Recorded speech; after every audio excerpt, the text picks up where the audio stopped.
오늘의 말씀, 오늘 말씀 본문은 마태복음 22장 35절에서 40절까지입니다.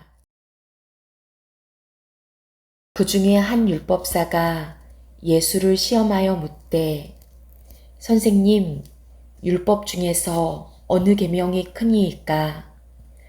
예수께서 이르시되, 내 마음을 다하고 목숨을 다하고 뜻을 다하여 주 너의 하나님을 사랑하라 하셨으니 이것이 크고 첫째 되는 계명이요 둘째도 그와 같으니 내 이웃을 내 자신과 같이 사랑하라 하셨으니 이 두 계명이 온 율법과 선지자의 강령이니라. 예, 안녕하십니까. 오늘은 우리가 함께 마태복음 22장 35절에서 40절까지의 말씀을 살펴봅시다. 이 말씀은 예수님께서 주신 성경 전체의 요약이다. 그러니까 이 말씀을 잘 이해하고 이 말씀을 잘 붙잡으면 사실 우리는 성경 나머지의 내용을 구체적으로 몰라도 그 쪼리고 쪼린 핵심, 정말 마지막 그 주제와도 같은 핵심 내용을 붙잡게 된다라고 말씀드릴 수 있을 것 같습니다. 자, 예수님께서 어떤 율법사가 질문을 합니다. 선생이요, 이 성경의 가장 중요한 계명, 성경의 핵심 내용은 무엇입니까? 그 사람은 무슨 의도로 질문을 했겠습니까? 저 사람이 과연 성경을 제대로 아나, 모르나 이제 시험하기 위해서. 그러자 예수님께서는 주저하지 않고 바로 신명기 6장 5절 말씀, 내 마음을 다하고 목숨을 다하고 뜻을 다하여 주 너의 하나님을 사랑하라. 이 말씀이 첫 번째다. 그렇죠? 우리가 인간으로서 이 땅에 태어났고 또 하나님을 만나지 않았습니까? 그 이전엔 뭐가 있었어요? 하나님의 창조가 있었고 인간의 타락이 있었습니다. 그러니까 그 타락된 상황 속에서 우리는 다시 하나님을 만나는, 하나님께 돌아가는 그 은혜와 축복을 누린 것입니다. 자, 하나님이 인간을 창조할 때 가장 중요하게 생각한 것은 인간을 사랑하셨기 때문에 창조한 것이고 또 역시 인간으로부터 사랑을 받으시기를 기대하신 것입니다. 그러니까 인간과 하나님의 관계의 가장 중요한 어떤 주제 또는 그 관계를 설명할 수 있는 단어가 있다면 바로 사랑입니다. 그러니까 우리가 타락해서 하나님을 몰랐다가 다시 하나님을 만났으니까 원래 하나님이 창조하여 오신 가장 중요한 관계를 회복하는 것이 첫 번째이죠. 이것이 결코 쉽지는 않습니다. 얼마나 이게 사랑한다는 게 어렵습니까? 그냥 관심만 갖거나 좀 뭐 내 귀한 거 그냥 한번 딱 드리는 것으로 끝나는 것이 아니라 마음을 다하고, 그러니까 마음이 온통 하나님으로 가득가득 채워져야 하고, 목숨을 다하고, 그러니까 내 목숨보다도 더 소중하게 여겨야 하고, 뜻을 다하여, 생각만 있고 관심만 있지만 의지가 없으면 할 수가 없지만 모든 의지에 힘을 넣어서 하나님을 사랑하는 삶을 살도록 요구하시는 거죠. 그러니까 이것은 그냥 단순한 것이 아니라 우리의 삶 자체가 하나님을 경외함으로 하나님을 사랑하는 그런 삶을 살라는 아주 굉장히 의미 있고 또 무겁고 그러나 또 굉장히 포괄적인 주제다라고 말씀할 수 있습니다. 두 번째는 뭡니까? 레위기 19장 18절에 나와 있는 말씀이죠. 원수를 갚지 말며 동포를 원망하지 말며 내 이웃 사랑하기를 내 자신과 같이 사랑하라. 나는 여호와이니라. 여러분 의외 아닙니까? 구약에서 예수님 하나님께서 이웃을 사랑하라. 특별히 원수를 미워하지 말라. 원망하지 말라. 내 몸처럼 이웃을 사랑하라. 구약에 이런 말씀이 있다는 게 믿겨지지 않습니다. 그러나 분명히 레위기에 있었고 예수님은 그것을 이용해서 내 이웃을 내 몸처럼 사랑하라. 여러분 사실 내 이웃을 내 몸처럼 사랑하려면 전제 조건, 하나님을 진심으로 경외하고 사랑하는 것이 훈련이 되어야 진심으로 이웃을 사랑할 수 있습니다. 자, 여러분 우리가 하나님을 어떻게 사랑할 수 있을까요? 가장 중요한 것은 내가 하나님이라는 것을 포기해야 합니다. 내가 하나님의 위치에 있는 것을 내려놓아야 합니다. 다시 말해서 나는 불완전한 죄인이요 하나님의 은혜가 없이는 살 수가 없다라는 것을 뼈저리게 느끼고 경험하고 고백했을 때, 나에 대한 사랑과 집착을 내려놨을 때 우리는 하나님을 경외할 수 있는 마음이 생기고 하나님을 받아들입니다. 그래서 그 하나님의 은혜 가운데 충만하게 젖으면 하나님을 더욱 사랑하게 되고 하나님의 사랑을 깨닫게 되고, 그러면 우리가 변하죠. 그러면 내 옆에 있는 사람들을 바라볼 때 저들을 내가 원하는 것을 얻기 위한 수단이나 목적으로 생각하지 않고 그들도 하나님이 사랑하시는 한 인격으로 바라보고 그들에게 자비와 긍휼과 배려를 베풀 수가 있게 됩니다. 사랑하는 성도 여러분, 결국 우리 신앙의 핵심은 사랑인데, 그 사랑은 믿음으로부터 시작이 됩니다. 하나님을 신뢰함으로써 그 사랑이 깊어지는 겁니다. 우리가 하나님을 얼마나 사랑하고 있습니까? 얼마나 하나님을 소중히 여기고 하나님을 향한 나의 삶의 무게중심이 얼마나 들여지고 있습니까? 우리는 계속 끊임없이 갈등 속에 있죠. 싸웁니다. 내가 하나님이 되고 싶은 그 욕망과 하나님을 하나님으로 인정하려는 욕망 사이에 우리는 계속 갈등을 합니다. 이 갈등에서 이겨야 합니다. 그래야 진심으로 나를 존중하고 나를 사랑하는 것이고 그 사랑이 이웃에게까지 흘러 넘칠 줄로 압니다. 그런 은혜가 우리 모두에게 있기를 간절히 바랍니다. 말씀 기도. 오늘 말씀을 통해 2가지 기도 제목으로 기도하겠습니다. 나 자신을 가장 소중히 여기는 자기의 죄성과 허상을 깨달아 나에게 집착하던 마음을 내려놓고 내가 할 수 있는 최선을 다하여 전심으로 하나님을 경외하고 사랑하게 하소서. 내 주변의 사람들을 나 자신처럼 소중히 여기어 전심으로 존중하고 배려하여 섬기게 하소서.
중보기도. 열방과 우리나라 가운데 하나님의 뜻이 이루어지게 하소서. 이창훈 선교사님이 미얀마 난민 아이들, 재소자 자녀들로서 고아원에 맡겨진 아이들, 사무송 크랍 바닷가의 빈민촌 아이들 등 돌봄의 사각지대에 놓여있는 아이들과 청소년들을 돌보고 미래에 대한 희망을 주는 섬긴 사역을 효율적으로 잘 감당하게 하소서. 더 좋은 환경으로 새로 이전한 은혜의 농아인 교회가 새로운 마음으로 시작하게 하시고 흩어져 있던 농아인들이 다시 교회로 모여 예배가 활성화되고 교회의 부흥의 은혜가 임하게 하소서.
우리 교회가 하나님께 영광을 돌리는 하나님의 나라가 되게 하소서. 성도 각 가정마다 부부가 서로를 진심으로 이해하고 배려하여 주 안에서 한마음이 되게 하시고 부모와 자녀들 간에도 서로 진솔한 소통이 이루어져 부모는 자녀를 존중하고 자녀는 부모를 공경하는 가정이 되게 하소서.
재정적으로 어려울지라도 선교와 구제와 이웃을 섬기는 일이 줄어들거나 중단되지 않고 최선을 다해 이웃과 열방을 섬기는 일에 힘쓰는 교회가 되게 하소서.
입시생들과 청년들이 주의를 온전히 지키고 주님과 동행하는 믿음을 주시고 학업과 진로의 문제들을 잘 감당하게 하소서.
하나님과 깊게 교제하는 30분 영성 기도를 통해 우리를 사랑으로 인도하시는 예수님의 은혜를 누리시기 바랍니다.